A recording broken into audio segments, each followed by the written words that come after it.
വീണ്ടും ഇന്ത്യയെ ടാർഗറ്റ് ചെയ്യുകയാണ് പാകിസ്ഥാൻ. അതിർത്തിയിലൂടെ കൂടുതൽ പ്രകോപനം ഉണ്ടാക്കാനുള്ള ശ്രമങ്ങൾ നടത്തുന്നതായി തന്നെ ഇന്റലിജൻസ് റിപ്പോർട്ട് പുറത്തുവന്നിരിക്കുകയാണ്. പാകിസ്ഥാനും അഫ്ഗാനിസ്ഥാനും ഇടയിൽ നിലനിൽക്കുന്ന സംഘർഷാവസ്ഥയുടെ പശ്ചാത്തലത്തിലാണ് വീണ്ടും ഭാരതത്തിനെതിരെ ഭീകരാക്രമണം നടത്താൻ ശ്രമം നടത്തുന്നത്.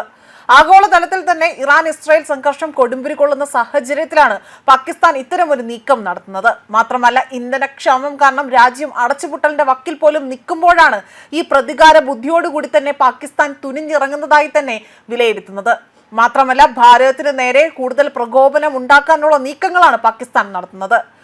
അതുമാത്രമല്ല, പാകിസ്ഥാനും അഫ്ഗാനിസ്ഥാനും ഇടയിൽ നിലനിൽക്കുന്ന സംഘർഷാവസ്ഥയുടെ പശ്ചാത്തലത്തിൽ ഭാരതത്തിനെതിരെ അതിർത്തി കടന്നുള്ള ഭീകരാക്രമണത്തിന് സാധ്യതയുണ്ട് എന്ന് തന്നെയാണ് കേന്ദ്ര രഹസ്യാന്വേഷണ ഏജൻസികളടക്കം മുന്നറിയിപ്പ് നൽകിയിരിക്കുന്നത്. ഇതേ തുടർന്ന് ഭാരതത്തിലുടനീളം തന്നെ സുരക്ഷ ഇപ്പോൾ ശക്തമാക്കിയിരിക്കുകയാണ്. അഫ്ഗാനിസ്ഥാനുമായുള്ള സംഘർഷം, ബലൂചിസ്ഥാനിലെ കലാപ പ്രവർത്തനങ്ങളും ശക്തമായ സാഹചര്യം നിലനിൽക്കെ തന്നെ പാകിസ്ഥാന്റെ പടിഞ്ഞാറൻ അതിർത്തിയിൽ നിലവിലുള്ള സാഹചര്യത്തെക്കാൾ അതിരൂക്ഷമായ രീതിയിലാണ് മുന്നോട്ട് പോകുന്നതെന്നും വിലയിരുത്തുന്നു. ഇതിനിടയിലാണ് പ്രകോപനം സൃഷ്ടിക്കാൻ ഭാരതത്തിലേക്ക് ഭീകരരെ കടത്തിവിടാൻ പാകിസ്ഥാനും ISIയും കൂടി അവിടെ ശ്രമം നടത്തുന്നതായി തന്നെ രഹസ്യാന്വേഷണ വിഭാഗം വ്യക്തമാക്കിയിരിക്കുന്നത്. ഇന്ത്യയിൽ മറ്റൊരു തരത്തിൽ ആക്രമണം നടത്തിക്കൊണ്ട് തന്നെ ഇവിടുത്തെ അവസ്ഥ വലിയ രീതിയിൽ മോശമാക്കാനുള്ള നിലയിലേക്കാണ് അവർ നിലപാടുകൾ സ്വീകരിക്കുന്നതും. അതേപോലെ തന്നെ ജമ്മു കാശ്മീരിലെ നിയന്ത്രണ രേഖയ്ക്ക് സമീപം നുഴഞ്ഞുകയറ്റ ശ്രമങ്ങൾ പോലും ഇത് നേരത്തെ സൈന്യം തകർക്കുകയും ചെയ്ത ഒരു കാര്യമാണ്.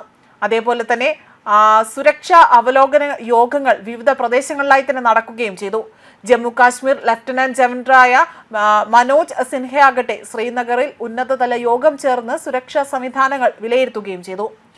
അതേപോലെ നോർത്ത് കമാൻഡ് മേധാവി ലഫ്റ്റനന്റ് ജനറൽ പ്രദീപ് ശർമ്മയടക്കം ഈ സുരക്ഷാ ഏജൻസികളുമായി തന്നെ പ്രത്യേക യോഗം വിളിച്ചു ചേർക്കുകയും ചെയ്തിരുന്നു.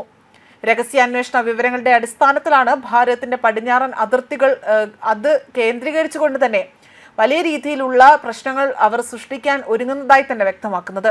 ഇതോടുകൂടി തന്നെ അവിടെ വലിയ രീതിയിലുള്ള സുരക്ഷ ശക്തമാക്കുവാനും പ്രധാന നഗരങ്ങളായ മുംബൈ, ഡൽഹി, ജമ്മു കാശ്മീർ എന്നിവിടങ്ങളിലെല്ലാം തന്നെ കർശന ജാഗ്രത പാലിക്കുവാനും കേന്ദ്ര ആഭ്യന്തര മന്ത്രാലയം ഇപ്പോൾ സുരക്ഷാ സേനയ്ക്ക് അവിടെ നിർദ്ദേശം നൽകിയിരിക്കുന്നതായിട്ടുള്ള റിപ്പോർട്ടുകളാണ് പുറത്തു വന്നിരിക്കുന്നത്.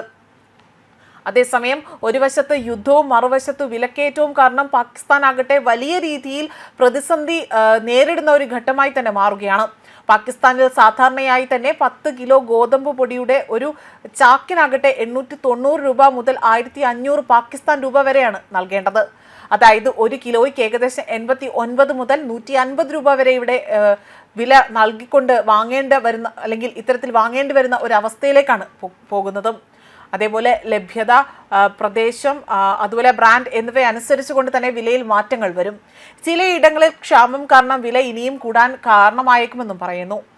അതുപോലെ പ്രീമിയം ക്വാളിറ്റി ഗോതമ്പ് പൊടിക്ക് ഇതിലും വില കൂടുതലാണ്. ചില നഗരങ്ങളിൽ 1 കിലോയ്ക്ക് 160 മുതൽ 200 രൂപ, അതായത് 200 പാകിസ്ഥാൻ രൂപ വരെ ഇതിന് വില മതിക്കുന്നുണ്ട്. നഗരപ്രദേശങ്ങളിലാണ് ഇത്തരം പൊടിക്ക് ആവശ്യക്കാർ കൂടുതൽ ഏറെയും തന്നെ. ഡിമാൻഡ് കൂടുകയും ലഭ്യത കുറയുകയും ചെയ്യുന്നതാണ് വില കൂടാൻ കാരണമായി തന്നെ പറയപ്പെടുന്നത്.